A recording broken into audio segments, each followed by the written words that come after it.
Subscribe करिए हमारे channel target UP TET CTET को और बेल आइकन को दबाइए। हेलो फ्रेंड्स, मैं रेनू स्वागत करती हूँ आप सभी भावी अध्यापक एवं अध्यापिकाओं का आपके अपने channel target UP TET CTET में। दोस्तों, आज की इस वीडियो में आपके डीएलएड सेकेंड सेमेस्टर के हिंदी विषय के सारे क्वेश्चंस को यहाँ पर हम देखने वाले हैं। यानी कि ये आपका सुपर फास्ट रिवीजन है। सारे प्रीवियस ईयर क्वेश्चन पेपर्स के जितने भी वो विकल्पी क्वेश्चन है, सारे के सारे क्वेश्चंस को यहाँ पर हम हल करने वाले हैं। क्वेश्चन नंबर 1 देखते हैं। यहाँ पर 2018 का प्रश्न पत्र सबसे पहले हम सॉल्व कर रहे हैं। तो प्रत्यक्ष शब्द में यहाँ पर होना चाहिए उपसर्ग है। क्वेश्चन गलत पूछा दोस्तों। तो प्रत्यक्ष शब्द में उपसर्ग है प्रति उपसर्ग, तो ऑप्शन आ जो है यहाँ पर ये सही हो जाएगा। ठीक है, प्रत्यक्ष में प्रति उपसर्ग होता है, जबकि प्रकार प्रसार में प्रउपसर्ग होता है। फिर आते हैं क्वेश्चन नंबर 2 पर। पूर्ण विराम का प्रयोग किया जाता है। तो पूर्ण विराम का प्रयोग कब हम करते हैं? जब कोई वाक्य पूरा हो जाता है। यहाँ पर तो ऑप्शन सा जो है वाक्य के अंत में से, जैसे यहाँ पर देखिए लिखा हुआ इस प्रश्न पत्र में 3 प्रकार के प्रश्न हैं, तो ये पूरा सेंटेंस कंप्लीट हो गया, तो यहाँ पर पूर्ण विराम लग गया है। क्वेश्चन नंबर 3 पे आते हैं। निम्नलिखित में से स्त्रीलिंग शब्द कौन सा है? मित्र, सूचना, उपहार या अध्याय। तो राइट आंसर है सूचना। सूचना, हमें सूचना मिली। तो आप देखोगे कि जो सूचना शब्द है ये क्या है? स्त्रीलिंग शब्द है। क्वेश्चन नंबर 4 है। चौराहा शब्द में समास है। चौराहा, यहाँ पर चौ मतलब 4 रास्तों का समूह। जहां पर भी संख्यावाचक शब्द आते हैं वहां पर क्या होता है? द्विगु समास होता है, तो ऑप्शन सा सही हो जाएगा। क्वेश्चन नंबर 5 है। कोई खड़ा है। इस वाक्य में प्रयुक्त कोई किस प्रकार का सर्वनाम है? कोई मतलब ये पता नहीं, निश्चित नहीं कि कौन है, यानी कि ये अनिश्चयवाचक सर्वनाम है, तो ऑप्शन द जो है ये सही हो जाएगा। दोस्तों, अब इसके बाद 2019 के क्वेश्चन पेपर को हम हल करने वाले हैं। सबसे पहला क्वेश्चन है, कवि शब्द का स्त्रीलिंग है। तो ये बहुत ही इंपॉर्टेंट क्वेश्चन है। मैंने आप लोगों को बार बार बताया है कि ये कॉम्पिटेटिव एग्जाम के लिए भी बहुत इंपॉर्टेंट है।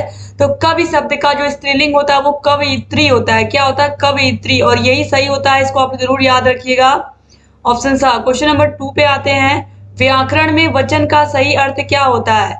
तो वचन का मतलब कोई भी वस्तु संख्या में अगर 1 है तो एक वचन, 2 है, 3 है, 4 है तो बहुवचन, यानी कि ये संख्या बताता है, तो ऑप्शन बा जो है ये सही हो जाएगा। क्वेश्चन नंबर 3 है। मरकट का पर्यायवाची शब्द है पानी, पुत्र, मित्र या फिर बंदर।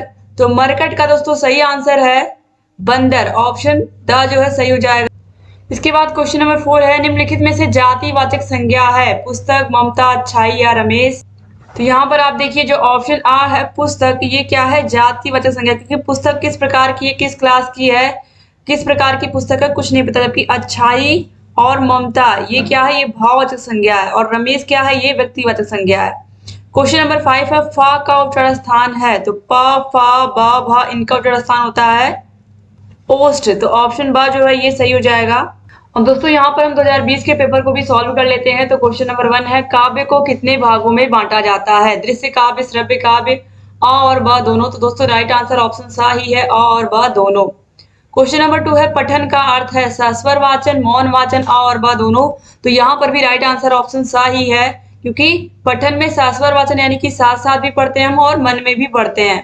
क्वेश्चन नंबर 3 है। मौन वाचन का उद्देश्य क्या होता है? वाचन गति का विकास, पठित सामग्री का अधिग्रहण, वाचन का अभ्यास या फिर अ और ब दोनों। तो दोस्तों यहाँ पर राइट आंसर होगा ऑप्शन नंबर द, अ और ब दोनों, यानी कि इससे पढ़ने की गति का भी विकास होता है और पठन सामग्री का भी अधिग्रहण करते हुए हम आगे बढ़ते हैं। क्वेश्चन नंबर 4 है। जो शब्दांश किसी शब्द के आदि से निकलकर उसके अर्थ को बदल देता है वह कहलाता है।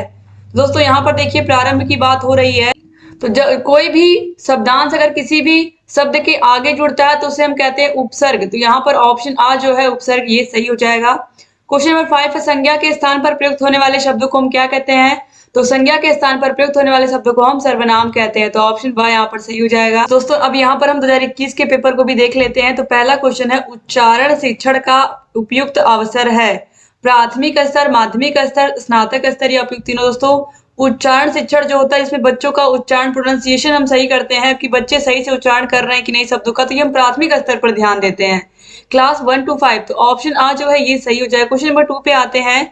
गोदान उपन्यास के लेखक कौन है? तो गोदान उपन्यास किसने लिखा है? गबन, गोदान ये सब लिखा है मुंशी प्रेमचंद जी ने, तो ऑप्शन सा जो है सही हो जाएगा।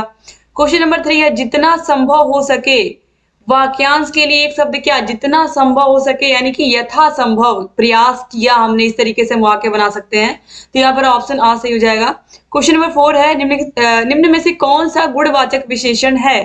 थोड़ा, ज्यादा, तीन या फिर कठिन। तो यहाँ पर ऑप्शन नंबर द जो है कठिन, यह गुणवाचक विशेषण है। क्वेश्चन नंबर 5 पे आते हैं, क्रिया के मूल रूप को हम क्या कहते हैं? तो क्रिया के मूल रूप को हम धातु कहते हैं। तो इस तरीके से जितने भी क्वेश्चन थे आपके हिंदी विषय के सारे सुपर फास्ट रिवीजन मैंने कंप्लीट करवा दिए। दोस्तों अगर चैनल को सब्सक्राइब नहीं किया तो प्लीज सब्सक्राइब कर दीजिए, और सारे के सारे विषयों की मास्टर क्लास की लिंक, राजन सीरीज, पवन सीरीज की link, previous year question papers की सीरीज की, सारे के सारे विषयों की लिंक डिस्क्रिप्शन बॉक्स और कमेंट बॉक्स में मिल जाएगी। तो आप सारे विषयों को देखते रहिए और अपनी तैयारी को बेहतर बनाते रहिए। Thank you so much video को पूरा देखने के लिए। वीडियो को शेयर करना मत भूलिएगा अपने कॉलेज के फ्रेंड्स को व्हाट्सएप ग्रुप में। जय हिंद दोस्तों।